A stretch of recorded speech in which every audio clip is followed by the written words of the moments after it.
again. Second video on Tuesday. So, I was listening. Oh my gosh, this stuff cracks me up. So I was listening to music and they were talking, in between they have little commercials or whatever. And they were talking about these artists and someone said, it's lonely at the top. And I thought that was hilarious. It's lonely at the top. Well, the reason why artists are lonely at the top is because they're not prepared for what they have embarked upon. Lonely at the top. When someone says that, they mean they have to shield themselves from others because other people want, because of other people's greed, I should say. Other people want what they have. They're other people's greed. They want to use them for things. They can't trust people. But understand, these are the same issues that they were faced with before they so-called made it to the top. It's just that now they're having to face their emotional injuries. And if you know of any artist that is huge, this is what they have to deal with, their emotional injuries. And they don't understand it. They don't understand that's what's going on, but they look towards the fame. People who look to fame or look to have fame are lonely people anyway. They're just lonely people anyway, and they want recognition.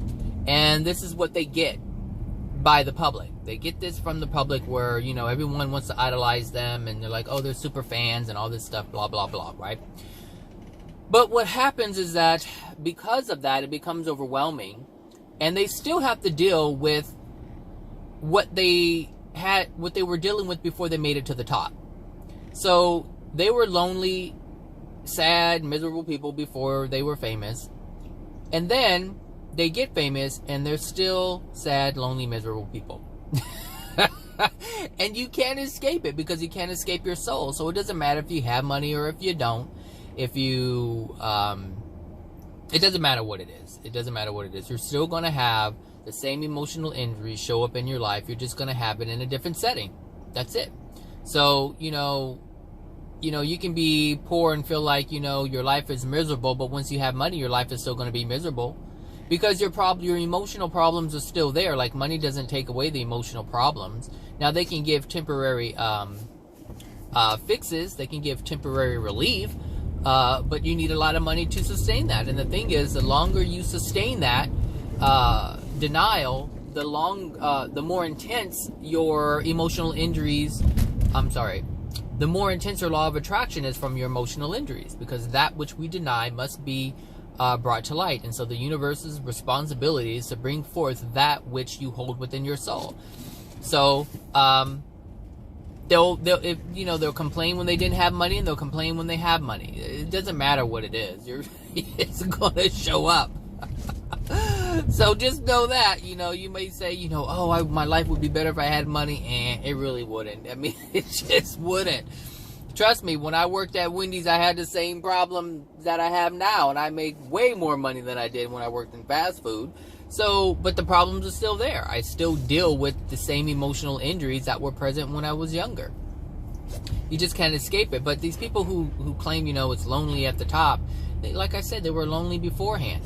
They just thought the money and the fame and the fortune, or the fame and the fortune, were going to eradicate their problems, and it's not. And the only reason why it's not is because they don't understand it. They never understood it. They never understood. So, if you don't understand it, then you're not going to be able to navigate it. And so they're not able to navigate this stuff. They just know that they're miserable people. That's why they turn to drugs and alcohol. Drugs and alcohol. Because that's the only way they feel they can mute the emotional pain, because it screams so loudly when you ignore it. This is the reason why artists really fall into drugs, substances, because they don't know. Most people think that money's going to solve the problem, and it's not. Most people think that all you need is some fame and you'll be loved. No. If you weren't loved as a child, then you're not going to be loved even if you're famous. Now most people don't love you because you're an artist. They idolize you because of your fame. It's not because of you, who you are. They like what you give them. You're helping to ease their pain with your music or your acting or your paintings or whatever it is that you're creating. You're helping them with their addiction. So there are people who just love listening to music. You see it now. People walking around with these little AirPods, whatever you want to call them, headphones on their ear, Beats by Dre, whatever. It doesn't matter what you're wearing. They have music in their ears all the time. So the same addictions that the artists are looking for are the same addictions that the listeners are looking for. It's just something to cover up the pain, cover up the misery, cover up the madness, cover up the hurt, cover it all up. That's it. Cover it up. But like a cover, it's what's underneath is still underneath. You can't take that away. You got to clean it up. But, it's like you can have a disgusting mattress and you put on a clean sheet and then you wake up and it's bled through whatever's on the mattress. And then you put on another clean sheet and it looks fine and you use it for a while and then it gets ratty because of the dirtiness. And then you put another one on and this is what it is. Addictions just cover it up, cover it up, cover it up, cover it up, cover it up. And then before you know it, you got so much stuff to clean up because you didn't clean up the original stuff. You didn't clean up the cause of what's making it dirty. So I just wanted to say that I thought it was hilarious when I heard someone say, "Oh, it's so lonely at the top.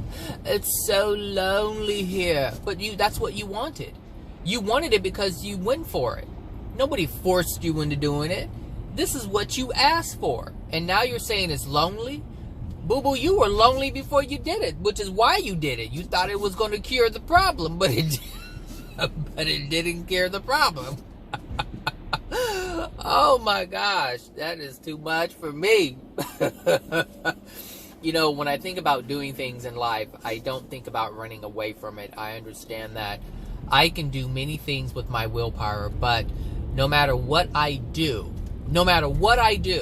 if I do not clean up the emotional injuries, it will be in that thing that I do. It will somehow bleed into it. It will bleed into it. So this is why, you can be poor and you can be like, I'm going to start a business. I'm going to be entrepreneur. You can have a bad experience with bosses and you're like, what, I'm not going to work for anybody. F this and start your own business. But you're going to run into the problems. You're going to run into the same problems with employees. You're going to run into the same problem with customers. Someone is always going to try to do something that you're running away from, no matter what. It doesn't matter what it is. It doesn't matter what it is. Because you are there. You bring yourself with you. Hello, because you are you. So whatever you do and wherever you go, you're bringing whatever emotional injuries into that which you are trying to create. It doesn't matter if you're trying to run away from something. If you're creating it to alleviate pain from something else, and you're trying to do this to just get away from it, it's not going to work. It's not going to work. And if you keep it up, it's not just going to be external experiences that you run into. Then you start experiencing things where you start experiencing things in your body. Cancer, pneumonia, all these thyroid, liver, it doesn't matter what it is, kidneys failing. Look, people, let me tell you, if you try to run away from the external physical things, it will show up in your body, because that's the last resort. The last resort is everything happening within you. You're not seeing it from the outside. Well, you're going to see it now because it's happening in you. And every time something happens in you, in your body, with your physical health, you panic. And that's the attention that the universe was trying to give to you when people were being assholes to you. But since you ignored it and want to be angry, now you got cancer. This is what I'm talking about. It's exactly what I'm talking about. So, all these people who, it's lonely at the top because they're trying to ignore everything, look at their health. If they're revealing about it, you'll see it. But you can see it because you see people are hospitalized. People are this. People are that. This person is in rehab. This person is going through this. This person is going through divorce. This person's having a child custody battle. Anyway, that's it for me. Have a good one. Bye now.